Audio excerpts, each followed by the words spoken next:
Good morning, everyone. Today we're checking out a video from the GameThirst about how you could turn into a real zombie. But first, let's start off with the question they're asking. What is the simplest human? Honestly, I would say it's pretty much any white guy you can picture. Just go ahead, right now. Take 5 seconds and look into your mind's eye and picture just a basic human. What did you get? Rather got some mid-20-year-old white guy with brown hair and brown eyes. There's no kind of extreme details on his face of skulls or facial hair. And his hair is pretty average as well. I'd say that pretty much would be the simplest human. Anyway, let's hop in. What is the simplest human? I'm sure you all just thought of that person you once dealt with back in school who just didn't understand anything you're saying. But I mean physically, what would the simplest form of human look like? And why does it look like something we've seen before? Hello, Internet! Welcome to Game Theory, the show that loves weird little creatures. Truly, the more the merrier. And the sponsor of today's video, Clash of Critters, has a lot of weird little creatures known as Tatari. I mean, just look at these little fellas. You can collect them, then evolve them, and even use them in battle. These creatures are both cute and deadly because they were infected by something called the P-Virus. It's a man-made virus created by a mad scientist in the game known as Dr. Looney. Get it? Dr. Looney? Because he's a mad scientist? Yeah, it's a little on the nose, but what isn't is what the P in P-Virus stands for. This virus essentially prioritizes the host's survival and works by amplifying the host's most intense desire, converting it into an evolutionary path. So wait, is it kind of akin to Sweet Home? Well, even though it's not technically an infection that can spread, it is your body changing based among your desire for something. Like, okay, to anyone out there that's actually read Sweet Home or even watched the Netflix show, you kind of understand what goes on in Sweet Home. Whatever desire a person has greatest within them can lead to a physical, biological change. Like, a prime example is protein. That dude clearly just wanted to be ripped as all heck. So what did he get? He got ripped as all heck. There's the long-armed monster who was trying to reach out for his child. The slime monster that wanted to hide. And so on and so on. That's how we get critters who are mixed with certain foods. They want food, so boom, it's got a dragon fruit for a tail now. But the thing is, this virus doesn't just infect cute little animals, it can also infect us humans. And this is where things get a little bit tricky. We are both blessed and cursed with complex thoughts. We have the ability to do incredible things like discover fire, invent the wheel, or build the first Pizza Hut Taco Bell combo. Or even worse, invent taxes! But our complex thoughts also can be negative. We have intense fears, insatiable greed, and a longing for control. Unfortunately, this confused the P-Virus. Since it couldn't determine one peak priority, it decided to simplify us down into Zobos, zombie creatures that act as the main enemies in the game that you fight with your delightful Tatari. But you know me, I love a good science episode, and I've done plenty of research into viruses before thanks to this job. So if the P-Virus was real, is this really how things would go? Would we all be doomed to a zombie apocalypse like in Clash of Critters, or do we have a different reality in store? Put on your hazmat suits, loyal theorists, because we're about to isolate the true nature of this virus. Luckily, in the real world, there's no scary zombie-forced evolutionary virus yet, because this idea isn't actually as far-fetched as you might initially think. Back in 2004, a researcher at the University of Pennsylvania revealed that they had found a way to alter a virus's genes, allowing them to carry a gene for insulin-like growth factor 1, which in turn increases muscle mass when injected. This is designed as a way to potentially help elderly people as they get older and their muscle strength declines. Their muscles can get bigger without them having to physically do anything. But they do go on to say that could actually help them with walking.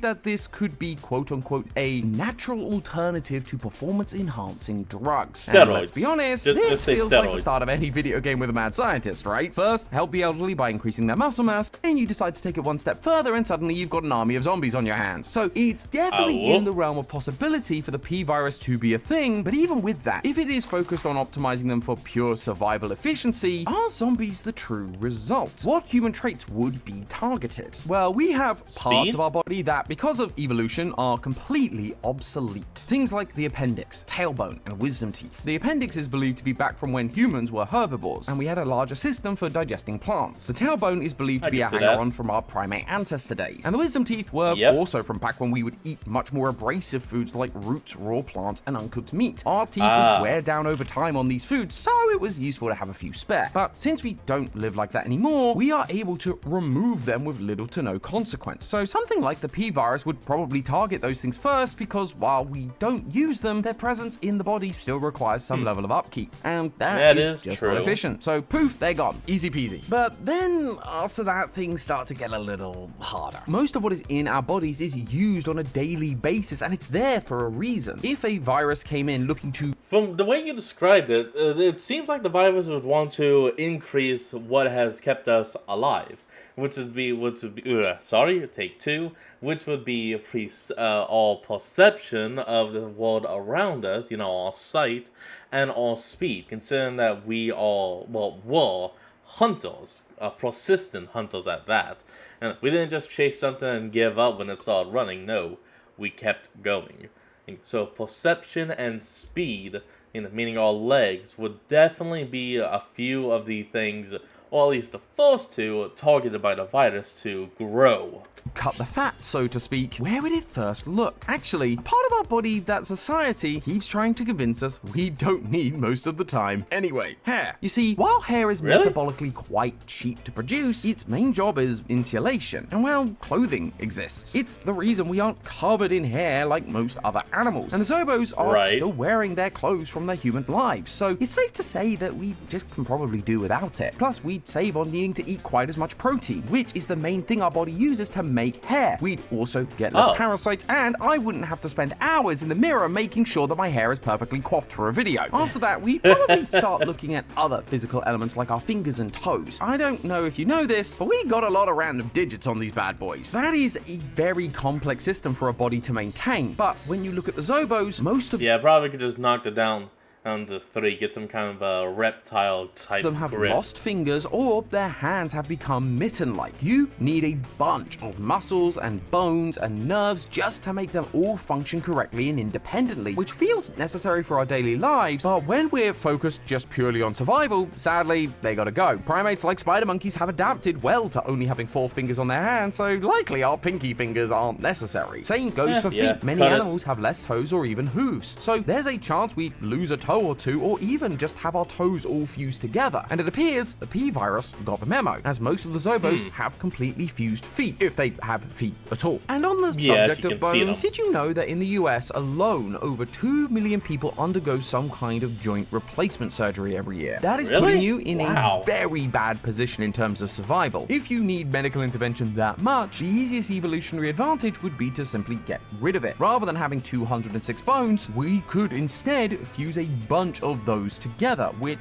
would lessen our flexibility, but it would put us at less risk of injury and require less medical intervention. Again, survival. Kind of like the fusion of the bones in the feet and hands, like you were just talking about. Kind of. Costs. And if we have less bones, that would mean we don't need as many muscles. Most of the muscles we have right now are back from our hunter-gatherer days. We needed them to hunt large animals and carry them back to our caves in order to survive. However, nowadays, we can just ask someone to come and deliver the food directly to our door, and they come in their car. Now if you're too far from the city, are a bunch of muscles that are pretty much laying dormant with no real purpose in terms of survival. And the muscles are incredibly expensive for our bodies to maintain. You need to eat 13 calories per kilogram of muscle per day minimum. For the average person, that comes out to about 450 calories per day. And that's just to maintain and repair muscles, not all the other bodily functions. Yeah, so if the P-Virus was looking at our lives and deciding what to get rid of, we'd likely lose about 30 to 50% of our muscles, likely in areas like our deltoids, our pectoralis major, latissimus dorsi, and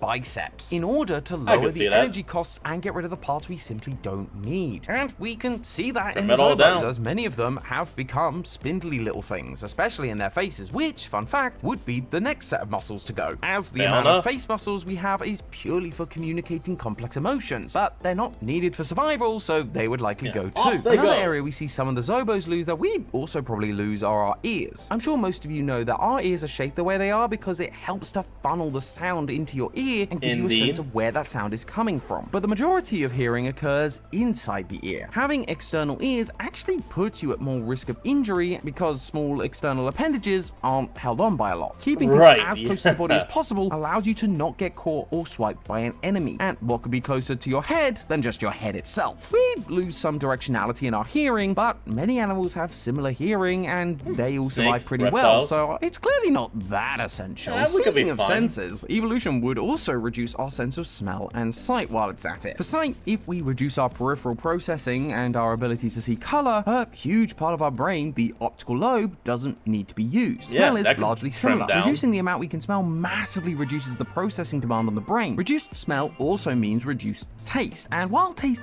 can be useful for survival, in the modern day, we tend to know whether something is good or bad to eat just by looking at it. In fact, we actively ignore our primary instincts that tell us that things like bitter equals bad, because we're just so desperate for that hit of sweet caffeine in our morning coffee. So black coffee, so bitter, so good, and I don't drink coffee. Again, I think the P virus would easily look at us and go, they're not using it anyway, get rid of it. Food is for satiating, not for enjoyment. But at this point, you may have noticed a trend. In all of these things, a big factor I'm considering is energy cost. We need to consume food in order to maintain these parts of our body, but the reason many of them require that isn't to do with the part itself. The eyes, nose, and ears don't require much physical upkeep, but the thing they feed into does, the brain. Despite comprising only 2% of our body mass, the brain manages to use up to 20% of our metabolic energy. That's a lot of energy for an organ that size. That is a lot of energy. The brain helps control the basic characteristics of life, but our brains also help us do a lot more than just staying alive. We have complex memory, fine motor skills, all sorts of stuff, and it's a lot to keep up with. So by shrinking it down or simplifying it, you end up with a much more efficient brain, one that doesn't need to focus too hard on things like color vision, or smell, or taste. We'd likely lose some sense of fine motor skills, but that's kind of fine as we've already simplified the hands anyway, and we begin to walk a little less fluidly thanks to the reduction in our motor cortex, the basal ganglia, cerebellum, and parietal cortex, all of which control our ability to move. We start to walk would start to shamble about. We would just become straight zombies. Oh my god. More stiffly with reduced balance control and take up more of a default posture. The body basically isn't acting on thought anymore, but on basic survival instinct, exactly like the P virus wants. And it doesn't matter anyway, as we've already been fusing a bunch of joints together and losing muscle mass, leading to us looking like the Zobos in Clash of Critters. So yes, it turns out a zombie is the simplified version of a human, but the real truth is it wouldn't stop there. If you shrunk the brain and lessened complex cognitive function, well, that's really the thing that's holding us back evolutionary from becoming even more simple as creatures. Many lineages have already done this and become simpler over time. Tapeworms lost their digestive tract, Sacculina lost its limbs and eyes, Mixozoa evolved from jellyfish into a microscopic parasite with only a handful of cells. Losing the brain suddenly means you don't need a bunch of these things. You can lose the eyes, ears, and limbs entirely. You can lose most of the digestive system, gaining a more sieve-like structure to just filter in and out food from the water or air around you passively, meaning you also don't need to move to hunt. You can survive by just sitting there. Realistically, if we shrank the brain and the P virus continued to simplify us, we'd likely end up being something more akin to a sea squirt. Basically, a living filter pump with a small brain and spinal cord. Then we would have no worries about bills or jobs or the rising costs of the video game market. Life would finally be simple.